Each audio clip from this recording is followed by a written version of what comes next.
जय हिंद दोस्तों। बिहार बीपीएससी की तरफ से एक साथ दो वैकेंसी निकल के आ रहा है, जो कि आप लोग इसके ऑफिशियल वेबसाइट पे आप लोग देख पा रहे होंगे। एक तो परिचारी का वैकेंसी निकल के आ रहा है और दूसरा सचिवालय सहायक का वैकेंसी निकल के आ रहा है। तो चलिए फटाफट इसका नोटिफिकेशन हम लोग चेक कर लेते हैं, कितने पोस्ट निकल के आ रहा है, कौन से इसको फॉर्म अप्लाई कर सकता है।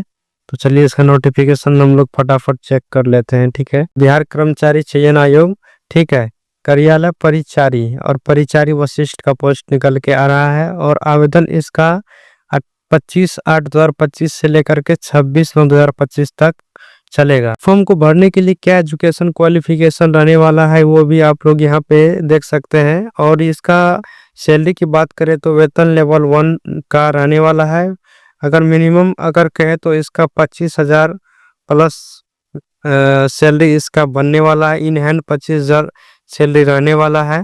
ठीक है, और ये मेन बात यह है कि ये मैट्रिक लेवल पे दिया गया है, मैट्रिक, और कोई अदर कोई क्वालिफिकेशन नहीं चाहिए, सिर्फ मैट्रिक पास होना चाहिए। और ये कौन कौन सी विभाग में पोस्ट निकल के आ रहा है, जो कि आप लोग यहाँ पे स्पष्ट रूप से देख पा रहे होंगे। ये पद का नाम दिया हुआ है और विभाग या कार्यालय, और यहाँ पे कास्ट वाइज वैकेंसी दिया हुआ है। तो आप लोग देख पा रहे होंगे यहाँ पे विभाग दिया हुआ है, कौन कौन सी विभाग दिया हुआ है। इस नोटिफिकेशन को आप अगर चाहते हैं तो नीचे मैंने टेलीग्राम का लिंक दे रखा है डिस्क्रिप्शन में, आप लोग वहां से ज्वाइन होकर के डायरेक्ट इसको पढ़ सकते हैं, कौन से विभाग में कितनी वैकेंसी निकल के आ रहा है। टोटल वैकेंसी की अगर हम बात करें तो यहाँ पे आप लोगों को टोटल हम दिखाना चाहेंगे। यहाँ पे आप लोग देख सकते हैं कुल पदों की संख्या, यहाँ पे 3727 पदों पे कुल पोस्ट निकल के आ रहा है। इसका फॉर्म फिलअप करने के लिए आप लोगों को क्या एजुकेशन क्वालिफिकेशन रहने वाला और कौन सी कास्ट के लिए क्या डॉक्यूमेंट्स बनाना पड़ सकता है वो भी हम इसमें बात करने वाले हैं। और मेन बात ये भी यहाँ पे स्पष्ट रूप से बोल दिया गया, यहाँ पे आप लोग देख पा रहे होंगे, अगर 40,000 से अधिक फॉर्म अगर गिरता है तो 2 चरणों में एग्जाम लिया जाएगा। अगर 40,000 से कम फॉर्म अगर रहता है तो एक ही चरणों में एग्जाम होगा। लेकिन आप लोग अनुमान लगा लीजिए कि 40,000 से प्लस ही यहाँ पे फॉर्म जाने वाला है, तो पीटी और मेंस का एग्जाम होने वाला है। तो आप लोग यहाँ पे देख पा रहे होंगे। और कौन कौन से सिलेबस आप लोगों को यहाँ पे दे रखा है प्रारंभिक परीक्षा में। एक पद सामान्य ज्ञान का होगा, जिनके निम्नलिखित विषय होंगे: सामान्य एवं अंकगणित, सामान्य ज्ञान, सामान्य हिंदी। प्रश्न वस्तुनिष्ठ एवं बहुविकल्पीय होंगे। कुल प्रश्नों की संख्या 100 होगी। सही उत्तर के लिए 4 अंक दिए जाएंगे। ठीक है, और 1 अंक कटौती होगी, यानी कि प्रत्येक गलत के लिए 1 अंक कटौती होगी। तो 1/4 इसका नेगेटिव बी दिया हुआ है। ठीक है, तो इसका नेगेटिव बी मार्किंग दिया हुआ है इसमें। ठीक है, तो इसको सावधानी से आप लोग पढ़ लेंगे। आप लोग नोटिफिकेशन को एक बार सिलेबस भी दे दिया गया है, जो कि आप लोग यहाँ पे देख पा रहे होंगे। सामान्य ज्ञान, सामान्य अंक गणित, ठीक है, सामान्य हिंदी, यहाँ पे आप लोगों को सिलेबस भी मेंशन कर दिया गया है, कौन सी सिलेबस से कितना पूछा जाएगा।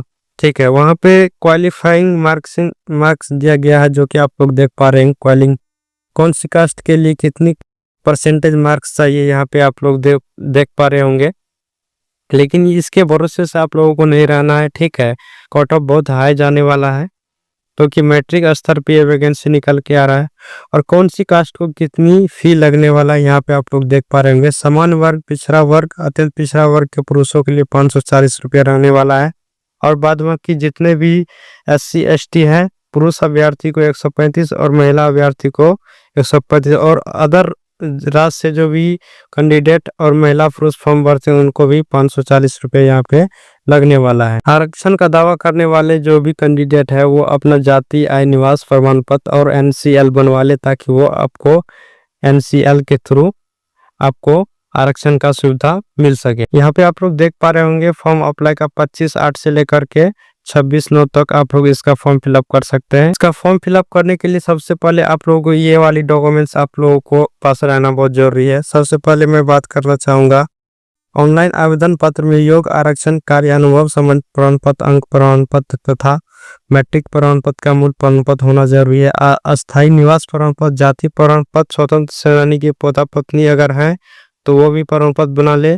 डिसेबिलिटी, जो दिव्यांग है, अधिकतम उम्र में छूट अगर चाहते हैं तो वो भी हम लोग NCL बनवा ले। जो भी कास्ट में अगर EBC में आते हैं तो NCL चाहिए।